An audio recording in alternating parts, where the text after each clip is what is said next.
we are taking a look at the Reckless Ben Bricks Minifigs saga. We are talking about Lego. We are talking about Bricks Minifigs. We are talking about a series of events that, well, everybody could have made different decisions and it might have gone differently, but we are talking about a series of events that could be a very thorough, like, bar exam because it touches on just about everything. This all started in Oregon at a Bricks Minifigs location that got into a consignment agreement with a family, the Mansell family, including Brian Mansell, who was selling his dad's, by all accounts, epic, historic, expensive, retro legacy Lego collection. Apparently, this was one of the largest collections of Star Wars Lego that has ever existed. And it was advertised as a $200,000 Lego collection that was being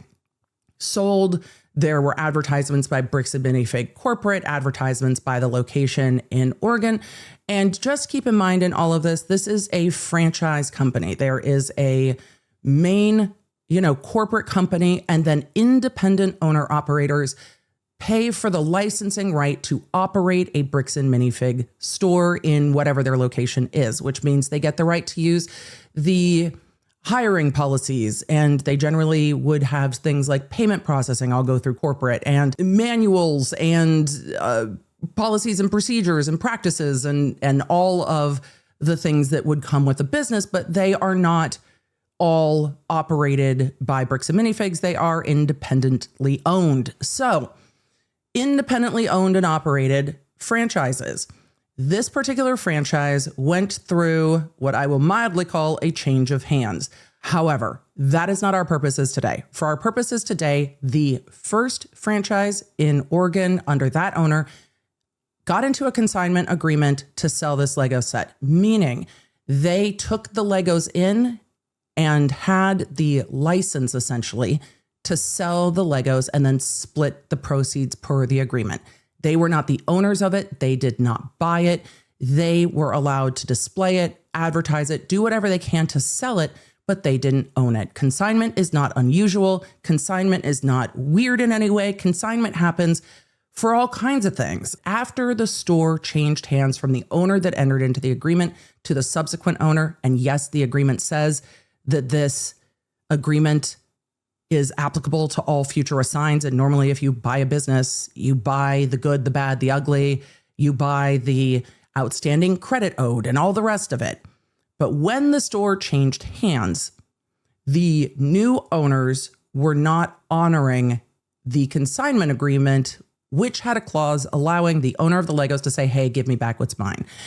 And so you have a store that is saying, that property's not yours anymore. You have the owner of the property saying that shit's ours. So can we have that back? And requested it back and did not get it back. That is the very broad, basic underlying of that. There are at surface it's your property, just give it back. When you get deeper into the legal, there are some actual legal questions about how this all changed hands. And there are some business structure questions that I still have, which may in fact change the legal standing of this. There is also a lot of debate about how much of the Lego sets that were consigned were already sold, how much weren't. There are allegations that the prior owner of the store had multiple sets of books.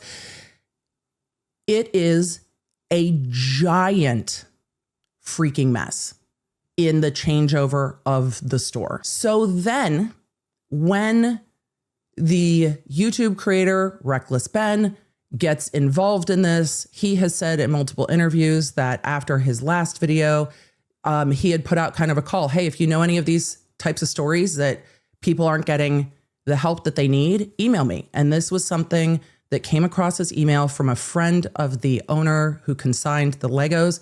And he started going, that doesn't seem right. They should just give you back your shit. Right. They should just give you back your shit. It seems cut and dry. Lawyers, on the other hand, can make anything that seems cut and dry very gray and muddy, but it seems cut and dry, and I can understand from the outside why it seems cut and dry. And so Reckless Ben decided that he was going to make a video or a series of videos just going on a quest to get back these Legos. Because how much can go wrong on a quest to be like, hey man, give back the Legos? As it turns out, a lot. So it starts with, just give back the Legos, man. And it ends with multiple arrests, 2 criminal cases, and a massive civil RICO lawsuit, which is where we pick this up today. This is filed by BAM Franchising Inc., which is the Bricks and Minifigs corporate entity. That is a Delaware corporation. Eamon McNeff, who is, I believe, the CEO of Bricks and Minifigs. Matthew McNeff, I imagine, is a relation to Eamon McNeff and either operator, co-owner of corporate or whatever. They'll tell us who the parties are down below. Josh Johnson is an individual. Brandon Best is an individual. Baker Bricks, LLC, no relation. A Utah limited liability company, and DBA, Salem Baker Bricks, Inc. But if that's a DBA, what is the underlying corporation? I have questions, but those seem to be the 2 operating entities that Josh Johnson and Brandon Best are operating under. So with those plaintiffs, they are suing these defendants. So they are suing Benjamin Paul Schneider, an individual, DBA, and AKA. I think it's PKA technically. Hey, lawyers, I know it's Utah, but that would be professionally known as, not otherwise known as. It's not really an alias. It's a professional name, but potato. Reckless Ben LLC, a California limited liability company. Brian Mansell. Yes, if you're asking, hey, Emily, isn't Brian Mansell the individual that consigned the Legos? Yes. They're suing him? Yes. Emily, that seems like a bad look for corporate. Yes. Sure does. And Victor Wynn and Doe's 1 through 15. Baker Bricks is a Utah LLC organized on 5/2/24. And then they are DBA Salem Baker in Oregon, registered 11/15/24. And those are authorized franchises of BAM Corporate, engaged in business in Oregon and also doing business in Utah County, Utah, which says to me that they have multiple Bricks and Minifigs location. They say that Schneider and Reckless Ben engaged numerous contractors, associates, including Victor Wynn, who they say is affiliated, though they don't describe more what his role was. They go on to say that the participants in the enterprise, note they are already using the word enterprise. Why? Because they are charging a racketeering civil claim, and there has to be an enterprise that is engaged in a pattern of criminal activity. This is a criminal enterprise. So that is why they are using the word enterprise here, to start to say that everyone working with Reckless Ben is part of this enterprise. They say that conspired together and with co-defendants and Crystal Law and Benjamin Gorman. Crystal Law and Benjamin Gorman are the prior owners of that Salem, Oregon Bricks and Minifigs location. Those are the prior owners. They are not co-defendants here, but they are, they say, co-conspirators. They say that all together they aided and abetted to create, participate in, and effectuate a scheme and enterprise of unlawful activities over a substantial time period throughout multiple distinct episodes in order to defraud, manipulate, threaten, trespass, extort, injure, and damage plaintiffs, including based on a sustained pattern of unlawful activities, including the racketeering and profiteering and other misconduct described herein. Those are their allegations underlying the RICO. BAM is the corporate franchisor of a national Bricks and Minifig franchise system, which grants private franchises to independent authorized operators of retail stores in the United States to purchase, sell, and trade Lego product, including new, used, and collectible sets and minifigures. I did not know they also sold new. That answers my question on that. Upon information and belief, They say that Schneider and Reckless Ben LLC, I'm just going to refer to this as Reckless Ben, so do they. They say the persona and including as a YouTuber, that's an odd sentence to me, and content creator with a substantial following on YouTube. I mean, more substantial because of this, and related social media platforms, including paid streaming services through or on Patreon, Discord, TikTok, Reddit, and Instagram. They say that the Schneider Group, Reckless Ben et al., directly and indirectly participated in, supported, aided, and abetted or promoted Schneider's content creation, publications, and the alleged misconduct relating to plaintiffs. I don't know how you're going to prove that, but okay. Private dispute between Crystal and Benjamin. Crystal was initially employed as a BAM-owned entity and corporate employee store manager for BAM's then subsidiary corporate-operated Bricks Minifigs location in Salem, Oregon. During her tenure, she expressed interest in becoming a private franchisee and owner with her husband, Benjamin. Wait, there's two Bens? There's two Bens. Reckless Ben versus owner Ben. So they were employees first and then they became owners. We love that. Yay for them. She purchased the Salem, Oregon store that she managed. They agreed to her franchise affiliation. They became an official franchise February 6, 2023. They say that the asset purchase agreement closing date was February 2nd, 2023. And they talk about the franchise installment agreement. We are not going to get into this too deeply other than my summary earlier, because there is litigation going on over this as well. They say that Bricks and Minifigs was granted a security interest, saying all accounts, chattel paper, possessions, general intangibles, inventory, and equipment of debtor. Here's where lawyer Emily is going to try not to argue with every sentence of this, but I think there is a very strong argument that if it is consigned, it is not in fact inventory, because if you have not purchased it and you only have a license to sell it, then it is not in fact inventory. But they say, and this is true in franchises, that if a franchisee defaults, they can go in and take your business accounts, your fixtures in the store that you have paid for. They can go and take your inventory and things. They also say that their agreement says that the buyer shall indemnify and hold harmless the seller from and against, and pay or reimburse seller for any and all costs, expenses, losses, damages, etc. They are saying that the previous owner did not pay them appropriately.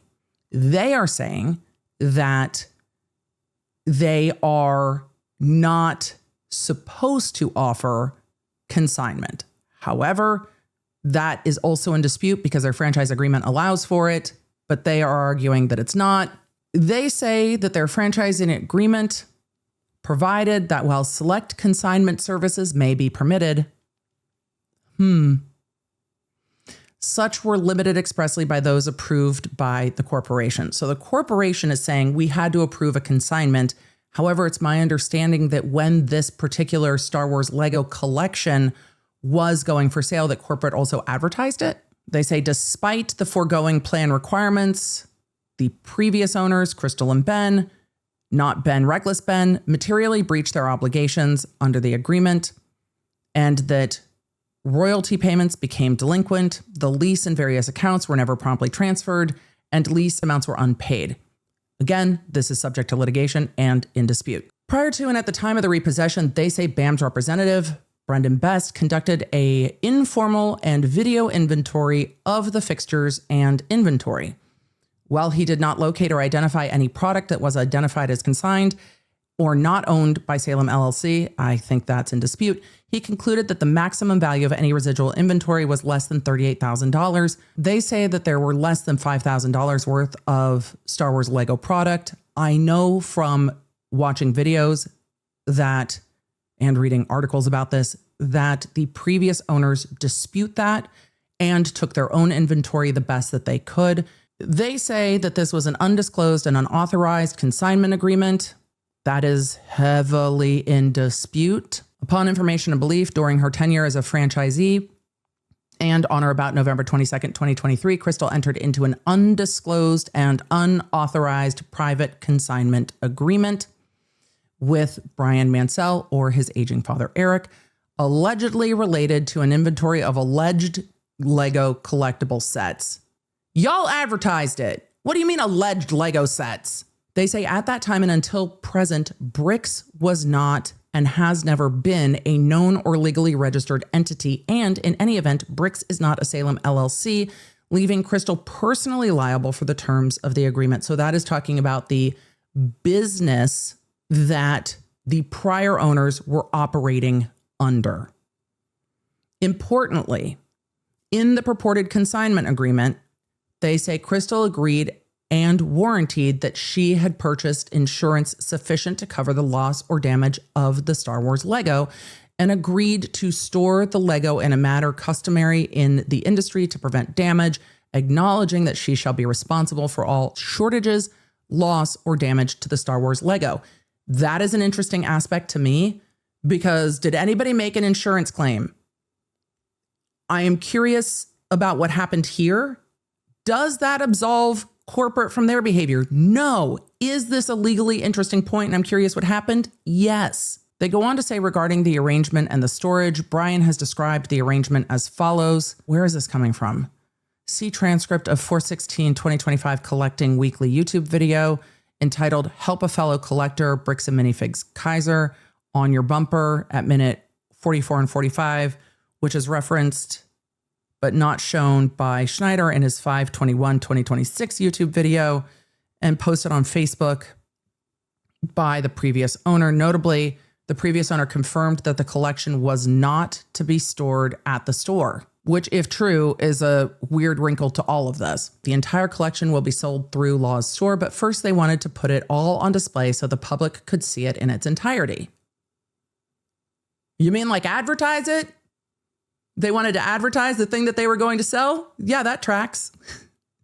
The collection will be on display in the store's party room from 10 a.m. to 6 p.m. on Saturday, November 11th, and 11 a.m. till 6 p.m. Sunday. The collection will be available for sale immediately, so the best time for pictures will be Saturday morning. The collection will not be stored on site after hours for security reasons. You're putting in your lawsuit information that was in marketing material? Because it seems to me that this information put in marketing material is an attempt to thwart anyone who might try to climb in through a window overnight and steal hundreds of thousands of dollars, or at least tens of thousands of dollars worth of valuable Lego.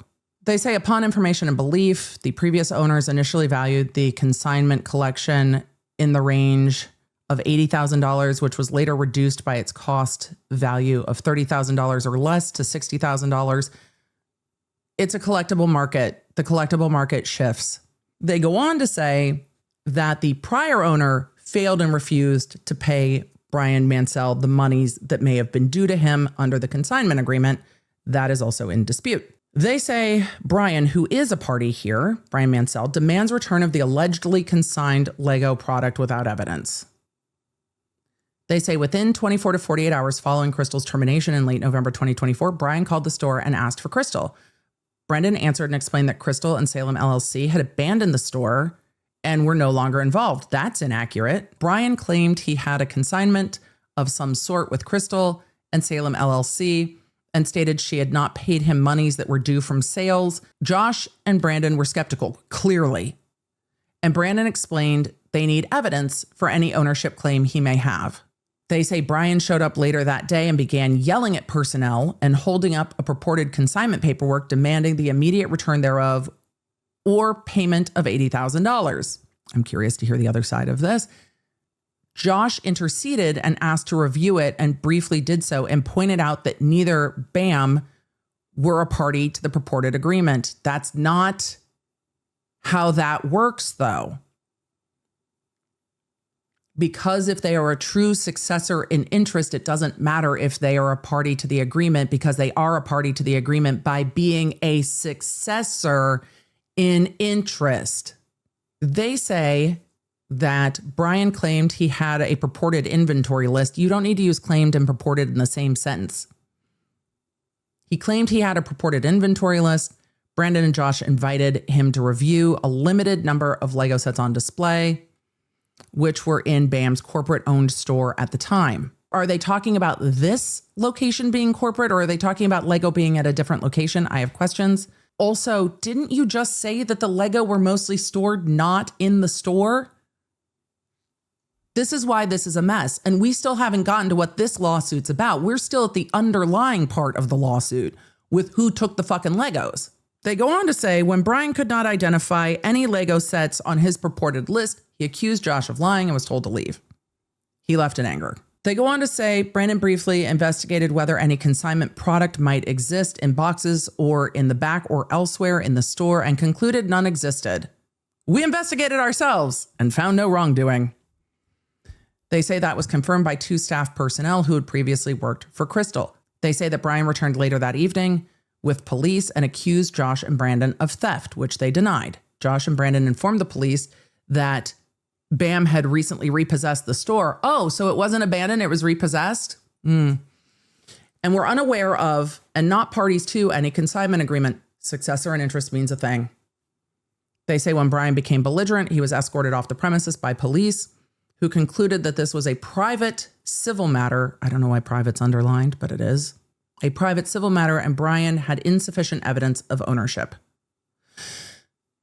They say thereafter, for a period of months, Brian directly and indirectly, they say, harassed Josh and Brandon and the personnel of the Baker Salem store, made threats of physical injury to their employees, including an in-person death threat to the store manager, lodged police complaints. I mean, what else are you supposed to do? Posted negative reviews. I consigned my Lego to the store and then I asked for them back and they didn't give them back. You're not allowed to post a negative review. And then they say, and incited others to negatively post online comments. Contacted a podcast, which later led to Schneider's involvement. Oh no, they contacted a podcast. You know what they didn't say in any of this? That it was defamatory. In fall of 2025, Brandon gained access to Salem LLC's archived and incomplete point of sale accounting system, which he discovered identified Star Wars, quote, lot sets from Star Wars regular lots inventory sales. You're telling me that you bought a company and you didn't have access to the books and inventory until fall of 2025, almost a year later? How are you doing business? The inventory sale distinction was unclear. And Crystal had never explained the significance, if any, to anyone. But Brandon, much later in 2026, discovered that approximately 367 purchases of lot sets for an estimated retail value of $46,000 and 336 purchases of lots for an estimated retail value of $12,600 had occurred after 2023. So over 600 purchases. He still could not, however, confirm the specific products sold and whether they had been consigned or not. So sue the other owner. And now we should be caught up to what they're alleging as a criminal enterprise. Dun, dun, dun. Conspiracy and formation of enterprise to engage in unlawful activities. Upon information and belief, though they had no legitimate legal recourse or evidence upon which to file a claim, Crystal, Benjamin, and Brian conspired to threaten, intimidate, extort, and defraud plaintiffs any way possible, as detailed herein, including the formation of an enterprise to engage in wrongful activities. So why haven't you sued Crystal and Benjamin as well, then? They say, as an initial step, Salem LLC caused a 12/24/24 legal demand letter to be sent to BAM. They're allowed to sue you. You're saying that the beginning of the criminal enterprise is that they sent a demand letter to go to court? They go on to say that the Schneider Group acquired a direct or indirect financial interest in Brian, Crystal, Benjamin, and Salem LLC's unsupported claims against plaintiff, whereby co-defendants organized and established an enterprise that would launch a campaign of deception, disinformation, and destruction. We just wanted to use all the D's. They said that the campaign of deception, disinformation, and destruction intended to cause plaintiffs injury and damage, to extort and demand over $200,000 I have not seen them demand $200,000. I've seen that as like the click title of like, this Lego is worth this much, but I have not seen anyone actually demand $200,000. What I've seen is demands of returning the Legos. That is what I've seen. I might have missed things. The $200,000 to me seems like the hook for, holy shit, what do you mean? It doesn't seem like what they're actually asking the company for, but that's my perception. I've only seen them say, just give back the Legos. They say that the plan was to, extort a demand of over $200,000 to deceive and manipulate plaintiffs, to interfere with plaintiffs' economic and family relations. I mean, based on what we've seen in the video, they definitely interfered with plaintiffs' economic relations. They say to harass plaintiffs, to cause private and public nuisances, to trespass, and to otherwise engage in a pattern of unlawful activities. I have yet to see a successful RICO case where public nuisance and trespass are the predicate acts. It goes on to say that co-defendants engaged in multiple episodes of unlawful activities per the enterprise. This is what I'm curious about. They say that commencing after Baker Salem began operations as a new franchisee and continuing to date, Reckless Ben waged a malicious and intentional campaign of extortion and destruction through independent episodes of unlawful activities against plaintiffs. Such included periodic harassment through phone calls, numerous disruptive store or office visits, repeated instances of trespass, deceptively staged events. I am stunned that this is where we're at, that they are titling a deceptive event as a disingenuous coronation. However, I fucking love the turn of phrase. This is referring to, I think, part 1 of Reckless Ben's video, where he asks an employee of the store to become a part of their like cult of Lego, and they dub her the Lego Queen in something that seems just kind of ridiculous.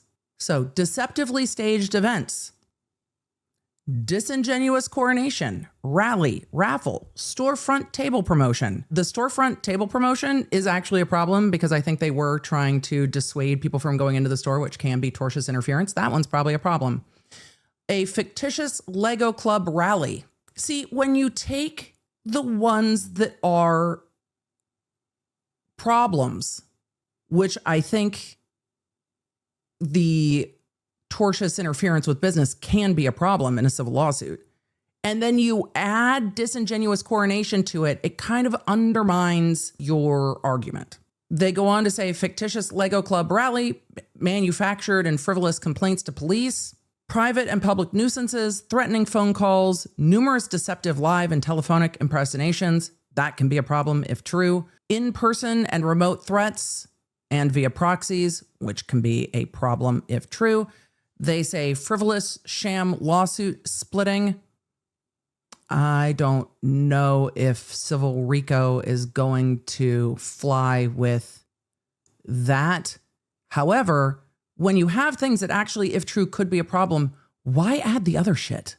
They go on to say, in a YouTube video with the false and defamatory byline, I tracked down the thief who stole $200,000 of Lego, posted on 5/21/26, with over 1.34 million views to date. Hold on, where are we at now? Oh. The following representative images and content evidence aspects of the co-defendant's foregoing conspiracy and intention with Brian glasses and Schneider black t-shirt, admitting we have to do something illegal. Going to be a problem because I do think there are things that Schneider engages in that are in fact illegal. In order to make things right, it looks like we got to do this. Now Bricks and Minifigs has their life ruined, and you can see Brian and us, we are the ones now doing the illegal activity. So I told my group the plan. We have to do something illegal. Right. And there's an argument that this is hyperbolic, saying they're the ones doing it illegal and we're going to switch places with them.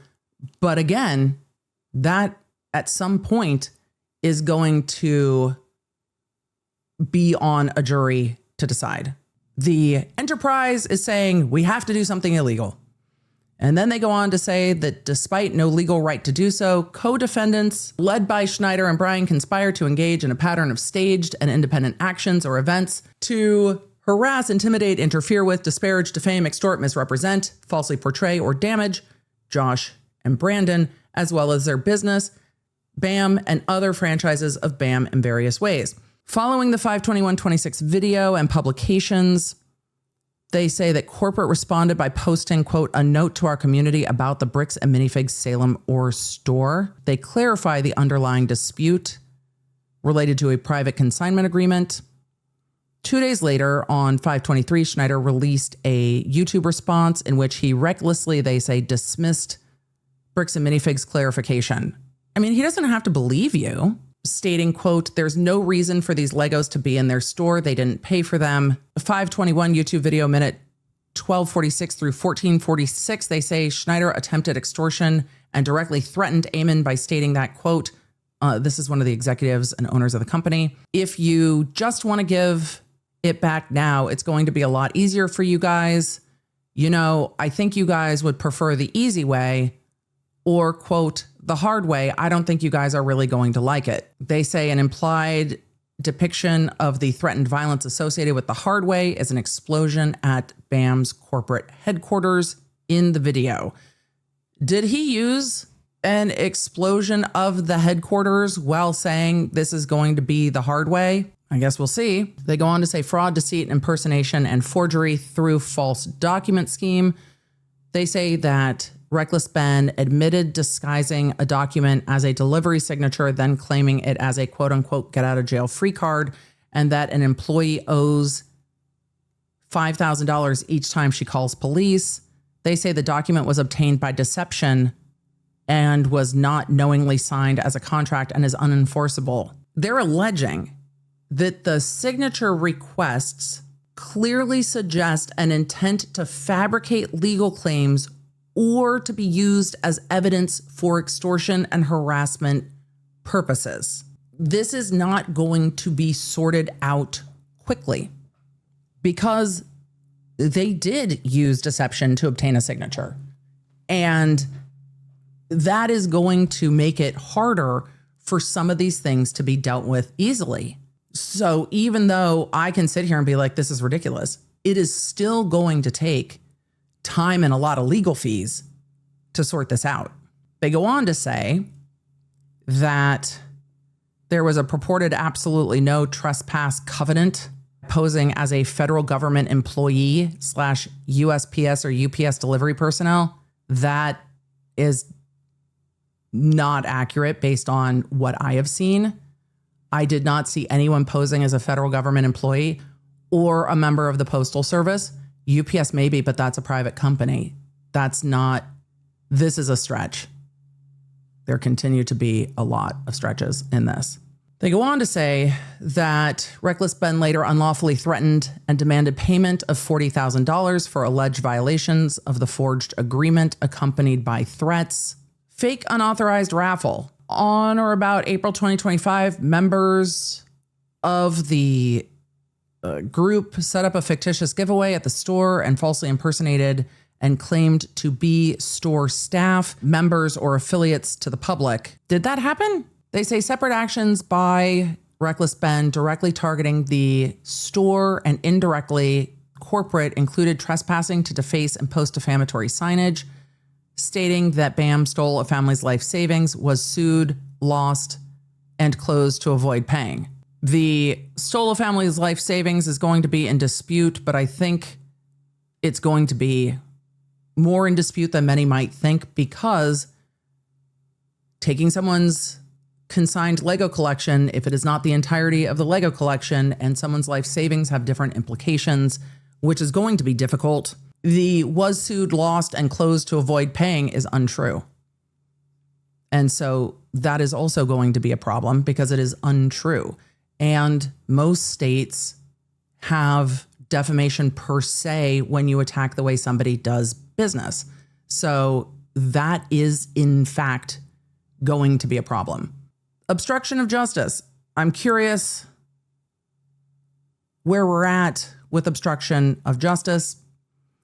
They say, while engaging in their ongoing trespass, Schneider employed deceptive tactics to evade police investigation and to obstruct justice. Representative images and content evidencing the acts of deceptive tactics are set forth below.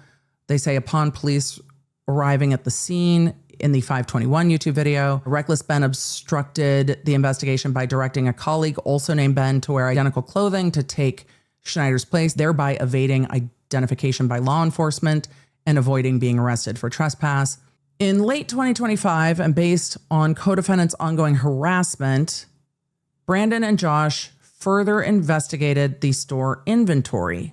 They're framing this as kind of Reckless Ben's being the linchpin in all of this. But then they are reaching back in time with they say co-defendants, however, only one individual that is a co-defendant, because they keep bringing in the previous store owners who aren't co-defendants. And they are complaining of behavior happening in 2025 before Ben ever gets involved, but then they are framing this as Ben's ongoing scheme. Based on co-defendants' ongoing harassment, Brandon and Josh further investigated the inventory, and though they could still not reliably identify any product that appeared to belong to Brian, they located a few, approximately 20, they say, Star Wars Lego sets in the back office lockable cupboard, on which they noticed stickers not previously recognized. As a precaution only and still without knowledge that Brian in fact had any right thereto, they directed that such not be sold from the store inventory and remain locked up pending completion of their ongoing investigation and receipt of reliable evidence of ownership and other conditions. What other conditions? On or about December 3rd, 2025, in text exchange between Josh Johnson and Brian, they say deceptively orchestrated by Schneider. Put a big old note up on this one. The timing on this is sus to me. They're saying back in December 2025 that the business was sustaining incredible business disruption and harm. They say that Josh discussed a possible settlement scenario under economic duress. Purely as an accommodation and without any legal obligation to do so, Josh discussed a possible settlement scenario to allow Brian to retrieve a few sets that had been previously identified as merely Star Wars related product in the back office. Does this go to anything in the suit, or is this just because this information, they want it to be out there? Josh indicated a written apology and other concessions would need to be made and the harassment must stop. They say that Brian rejected the proposal outright and responded, unless you are going to make us whole on the whole Lego collection, I don't see where we have anything to discuss. This confirms the enterprise's interest. The enterprise's interest in being made whole on the collection? In December 2025, they say Reckless Ben and an associate entered and unlawfully remained at the corporate offices. Okay, now we're in Utah, and filmed without permission using concealed devices. They refused to leave when directed, effectively trespassing. During the December 2025 encounter at the corporate offices, they say that Reckless Ben demanded $200,000, stating a failure to pay would result in reputational harm and that matters would become very bad. Bricks Minifigs corporate reported this attempted criminal and civil coercion and extortion to authorities. The incident is incorporated as part of the police department case. The criminal cases involve misdemeanors only. One case is one count of disorderly conduct, one count of criminal trespassing after notice. The other case is one count of misdemeanor stalking, one count of targeted picketing. So those are the 4 criminal counts. None of them are extortion. They go on to say that in February of 2026, on a call with Bricks and Minifigs as a part of an attempted dispute resolution, Crystal and Benjamin threatened that if Bricks and Mortars did not pay their demand for $300,000, quote, they would not be able to control the documentarian Schneider from releasing damaging and doctored videos harming the company. I'm going to need receipts on that. They say the extortionistic threat directly evidenced their knowledge, conspiracy, aiding and abetting, in coordination with Bryan and Schneider, and yet they are not sued as defendants here. Schneider initiated a series of fake lawsuits not properly served against fictitious entities to create fake bases for them to deceptively claim that they won a lawsuit in Schneider's published YouTube content, which was false and misleading and in furtherance of the enterprise. I think it is false. I agree that it's misleading. I do not know if it's in furtherance of an enterprise or a video, but I don't know if they intended the lawsuits to be fake. I think they just did it wrong. And then saying that they won is in fact false. They go on to say that on March 8th, 2026, Schneider and the Schneider Group deceptively dressed up and impersonated federal employees, a fake USPS or UPS outfits. These are not the same thing. Stop it. No one impersonated a federal employee. Stop trying to make fetch happen. They say that they delivered a package containing undisclosed but humiliating items. They're not talking about a package with rubber ducks, are they? They delivered a package containing undisclosed but humiliating items and requested his signature on a device or form. They say that on Monday, a member of the group appeared at Josh's home pretending to be a member of his church congregation to lure him out of the house, to harass and record him. The member informed police that he had been paid by Schneider to do so. After you've been trespassed, sending someone to the house to initiate contact can cause problems.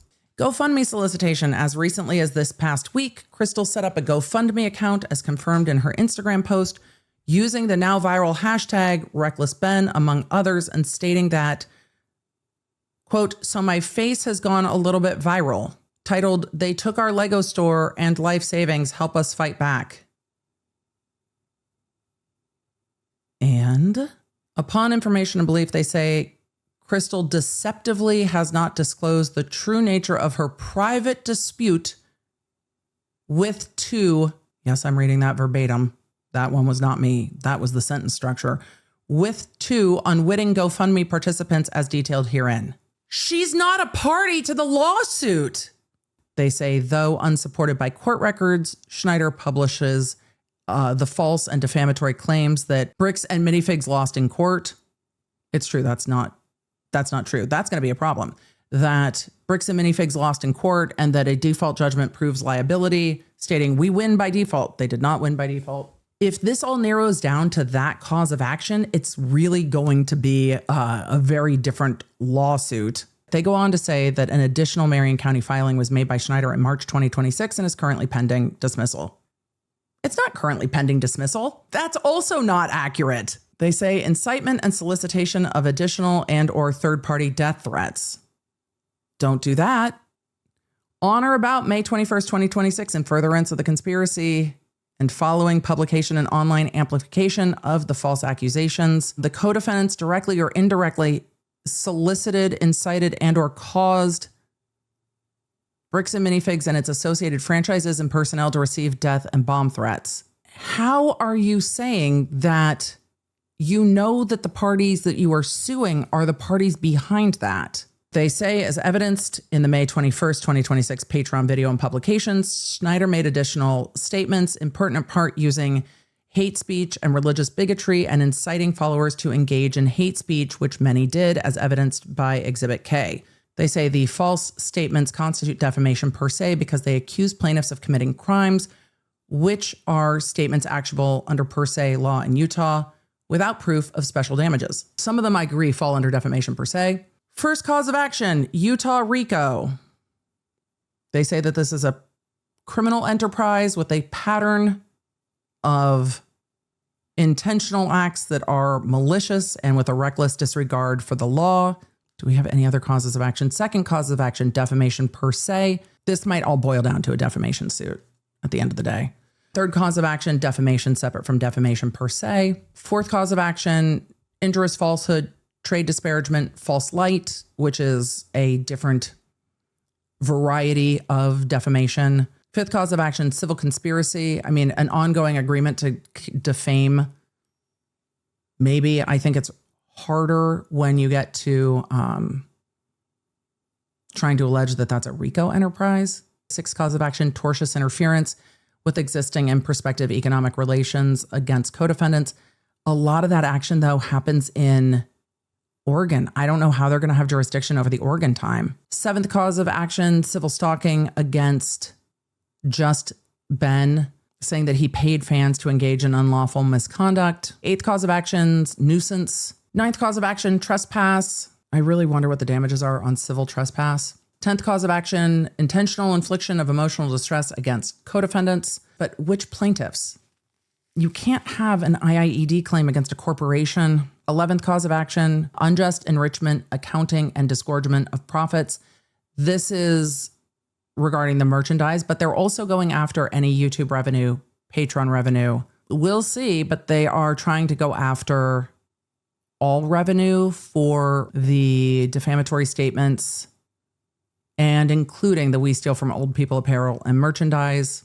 12th cause of action, declaratory relief. 13th cause of action, injunctive relief. This is going to dovetail into what we're talking about now. They say co-defendants' ongoing and threatened conduct constitutes a continuing course of misconduct, harassment, and trespass that will continue to do so and irreparably harm the plaintiffs. Preservation demand, fine.